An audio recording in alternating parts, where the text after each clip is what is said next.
하나님의 말씀은 예레미야 42장 1절에서 6절의 말씀입니다. 이에 모든 군대의 지휘관과 가레야의 아들 요하난과 호사야의 아들 여사냐와 백성의 낮은 자로부터 높은 자까지 다 나와 선지자 예레미야에게 이르되 당신은 우리의 탄원을 듣고 이 남아있는 모든 자를 위하여 당신의 하나님 여호와께 기도해 주소서. 당신이 보는 바와 같이 우리는 많은 사람 중에서 남은 적은 무리이니 당신의 하나님 여호와께서 우리가 마땅히 갈 길과 할 일을 보이시기를 원하나이다. 선지자 예레미야가 그들에게 이르되 내가 너희 말을 들었은즉 너희 말대로 너희 하나님 여호와께 기도하고 무릇 여호와께서 너희에게 응답하시는 것을 숨김이 없이 너희에게 말하리라. 그들이 예레미야에게 이르되 우리가 당신의 하나님 여호와께서 당신을 보내사 우리에게 이르시는 모든 말씀대로 행하리이다. 여호와께서는 우리 가운데 진실하고 성실한 증인이 되시옵소서. 우리가 당신을 우리 하나님 여호와께 보냄은 그의 목소리가 우리에게 좋든지 좋지 않든지를 막론하고 순종하려 함이라. 우리가 우리 하나님 여호와의 목소리를 순종하면 우리에게 복이 있으리이다 하니라. 오늘 아침 우리에게 주신 하나님의 말씀입니다. 오늘 42장 말씀의 앞부분을 읽었지만 전체 42장 말씀을 놓고 말씀을 전하도록 하겠습니다. 오늘도 하나님께서 지키시고 축복이 넘치는 한 날이 되시기를 축원합니다. 이 42장 말씀에 보면 이제 포로로 잡혀가지 않고 유다 땅에 남아있는 백성들이 있지 않습니까? 그 백성들이 예레미야 선지자를 찾아와서 중보기도를 요청하고 또 예레미야 선지자는 그들의 요청에 대해서 응답해주는 그런 내용의 말씀입니다. 그런데 어떤 이제 내용이냐면 1절부터 6절 말씀을 읽었는데 여기 1절부터 6절은 요하난과 이제 남아있는 백성들이 이제 유다 땅이 워낙 그 황폐화가 됐으니까 여기에서 살기가 어려워졌다고 판단을 하고 요하난을 지도자 삼아서 이 남은 백성들이 애굽으로 이주하겠다는 거예요. 그런데 애굽으로 이주해도 괜찮은지 하나님의 뜻을 물으러 예레미야 선지자를 찾아왔습니다. 그래서 2절에 보면 여호와께 기도해 주소서 그랬고 또 3절에 보면 하나님께서 자신들이 갈 길을 좀 보여주시기를 기대한다는 거예요. 그것에 대해서 4절에서 예레미야 선지자는 숨김이 없이 답변을 하겠다 그렇게 말을 하고 그리고 또 6절에 보면 이제 그들이 순종했을 때 결과 불순종했을 때의 결과도 그들은 다 알고 있습니다. 또 그 두 번째 단락 7절부터 17절까지 보면 이제 그 기도에 대해서 하나님이 응답하시는 내용인데 9절 말씀에 보면 그들에게 이르되 너희가 나를 보내어 너희의 간구를 이스라엘의 하나님 여호와께 드리게 하지 아니하였느냐 그가 이렇게 이르니라. 그러니까 이제 하나님이 응답하셨다. 그 응답의 말씀을 여러분에게 전해주겠다. 그렇게 예레미야가 말을 하는데 그 응답의 내용이 뭐냐면 11절에 바벨론 왕을 겁내지 말라. 그리고 포로로 잡혀간 사람들도 결국에는 귀환하게 될 것이다. 그 얘기를 하는 거예요. 그러면서 지금 너희들이 이주해 가려고 하는 애굽 거기가 안락해 보이느냐? 그렇지 않다는 거예요. 살리라 하면 잘못된다. 14절에 보시면 너희가 애굽 땅으로 들어가 살리라 하면 잘못되리라.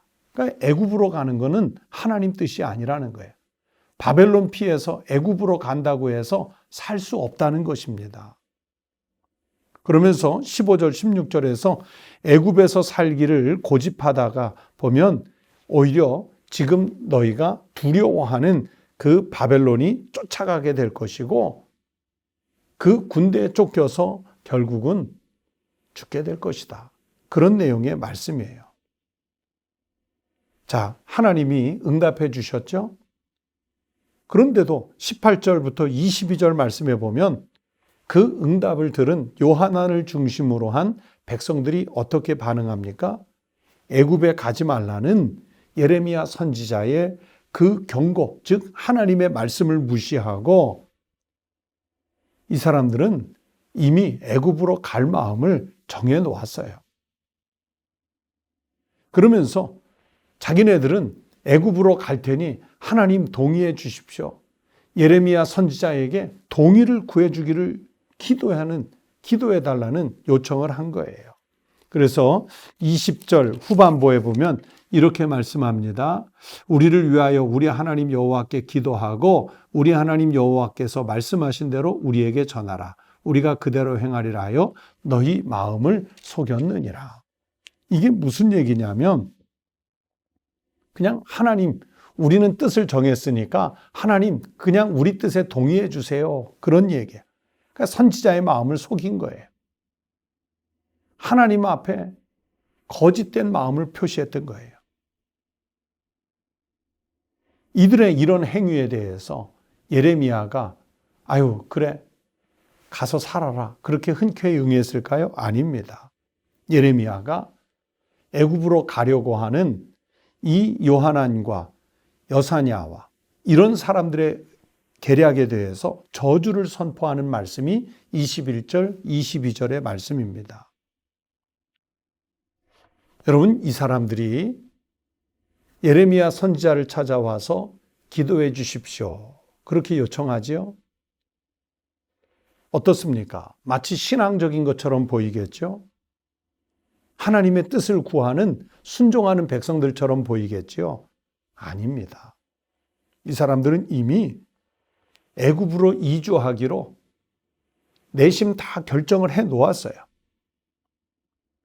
다시 말하면 이 사람들이 예레미야 선지자를 찾아와서 중보기도 요청을 한 것은 순수한 동기가 아니라 자기들이 결정한 것에 대해서 하나님께서 그 동의해 주시기를 강요하고 있는 거예요. 다시 말하면 예레미야 선지자에게 기도를 요청하는 것은 이건 매우 불경한 처사입니다. 결국 하나님의 말씀을 응답으로 즉 경고를 듣고도 이주를 당하지요. 이주를 단행을 합니다. 이것 때문에 나중에 44장 24절 이하의 말씀을 보면 애굽으로 이주하다가 다 멸절을 당해요. 나중에 44장을 말씀드릴 때 이 부분을 설명을 드리겠습니다. 즉 자기네 뜻을 결정해 놓고 하나님의 동의를 구하는 기도는 이것은 하나님 앞에서 바른 기도가 아니에요. 하나님의 백성으로서 바른 태도가 아닙니다. 자주 인용하지만 마태복음 6장 33절에서 예수님께서 말씀하셨습니다. 너희는 먼저 그의 나라와 그의 의를 구하라. 하나님의 뜻을 먼저 구하라는 거지요. 여러분 새벽에 교회 나와 기도하시든 온라인 이 묵상을 통해서 기도하시든 우리의 기도 행태를 생각해 보십시다. 우리는 어떻게 기도하나요? 우리도 이 사람들과 별반 다르지 않을 때 많습니다. 먼저 내 뜻을 정해놓고 하나님께 그 기도의 내용을 아뢰면서 하나님 제가 이런 기도하는데요. 내 뜻에 동의해 주세요. 내 갈 길에 동의해 주세요. 우리는 먼저 하나님의 나라와 하나님의 뜻을 구하는 것이 아니라 내 뜻을 하나님께 내어놓고 하나님이 동의해 주시도록 하나님을 강요하는 즉 이 남유다 백성들과 같은 불경한 기도를 드릴 때가 너무 많습니다. 교회 안에서 한다고 하면서도요. 자기 뜻을 하나님의 뜻보다 더 강하게 주장하는 사람들이 많아요. 예를 들면 총회에 가서 회의를 해보든 노회에서 회의를 해보든 아니면 교회 안에서 재직회나 당회나 각종 부서 회의들을 해보시면 공동체의 평안이나 그 공동체의 평화보다 자기 주장을 더 세게 하는 마치 그것이 하나님 뜻의 전부인 것처럼 그렇게 주장하는 사람들을요 얼마든지 만날 수 있습니다. 그런데 그게 처음에는 득세하는 것 같지만 나중에 보면 하나님은 다른 방법 또는 다른 사람으로 하나님의 방법으로 일을 하세요. 하나님은 다른 방법으로 응답하시는 거예요. 그래서 우리는 이 하나님의 말씀 앞에서 겸손이 필요하고요. 순종이 필요합니다. 하나님은 우리 인간이 생각하는 합리적인 이성보다 더 크신 계획을 갖고 계시는 분이에요. 그래서 조금 전에 아까 20절 하반절을 말씀드렸던 대로 자기네들의 뜻대로 행하다가는 하나님을 속였다가는 죽는 거예요. 그래서 하나님은 하나님의 뜻이 아닌 것은 차단하십니다. 십자가의 고난을 피하려고 하면 죽습니다. 그러나 십자가의 고난이 하나님의 길이라고 믿고 그 길을 가면 정말 사는 길이 거기에 있습니다. 사즉생이라는 말이 있지요. 죽고자 하면 사는 겁니다. 반대로 살고자 하다가 죽을 수 있습니다. 여러분은 어느 길을 택하시렵니까? 하나님의 뜻을 구하고 하나님께서 응답하시면 말씀에 순종하십시오. 그러면 하나님은 어떤 고난의 시대에 우리가 살아도 살게 하시는 은혜를 주실 줄로 믿습니다. 그 은혜를 누리며 사는 우리 모든 성도들이 되시기를 주의 이름으로 축원합니다. 기도하겠습니다. 아버지 하나님 감사합니다. 이스라엘 남유다 백성들이 자기들의 의지대로 살려고 하다가 결국은 멸망의 길로 들어섰던 그 어리석음을 주님 오늘 우리는 범하지 않게 하여 주시옵소서. 비록 십자가의 고난의 길이라 할지라도 하나님께서 원하시는 길이라면 그 십자가를 지는 길로 가게 하시고 바로 거기에 삶이 있음을, 생명이 있음을, 축복이 있음을, 은혜가 있음을 깨닫게 하여 주시옵소서. 십자가의 도가 멸망당하는 자들에게는 미련한 것처럼 보이겠지만 하나님의 말씀을 따라 순종하는 이들에게는 능력이 됨을 주님 우리의 삶을 통해 보이게 해 주시옵소서. 하나님 오늘날 어디로 가면 살까 참 많은 것이 궁금한 시대를 살고 있지만 오직 우리의 살 길은 여호와 하나님 앞에 순종하며 겸손으로 나오는 길인 줄로 믿습니다. 주님 우리의 길을 지키시고 인도하여 주시옵소서.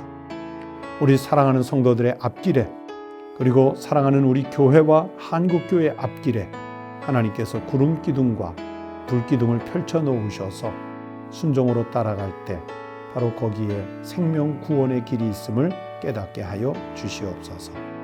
하나님 오늘 하루도 생명을 주셨으니 오늘 하루 말씀에 순종하는 삶 하나님께 영광을 돌리는 삶이 되게 하여 주시옵소서. 위험한 시대를 사나 주님의 손길로 안전하게 보호받게 하여 주시옵소서. 하나님 우리 성도들이 기도하는 제목들을 들어주시고 연락하여 응답해 주시옵소서. 오늘 하루의 일과도 주님께 맡기오며 예수 그리스도의 이름으로 간절히 기도하옵나이다. 아멘. 오늘 아침 읽고 들으셨던 하나님의 말씀을 생각하시며 기도하겠습니다. 첫 번째는 하나님께서 우리 가정, 그리고 우리 교회, 우리나라, 우리 민족, 이 시대를 하나님께서 통치하여 주시도록 기도하시기 바랍니다. 사람의 뜻이 아니라 하나님의 뜻이 성취되는 나라, 교회, 가정이 되도록 기도하시기 바랍니다. 또 두 번째는 선교사님들을 위해서 기도해 주십시오. 이 코로나19로 인해서 사역이 막히고 왕래가 힘든 이런 위기의 때인데 선교사님들의 사역과 안전을 위해서 그리고 그 사역지가 잘 보존될 수 있도록 위해서 기도해 주시기 바랍니다.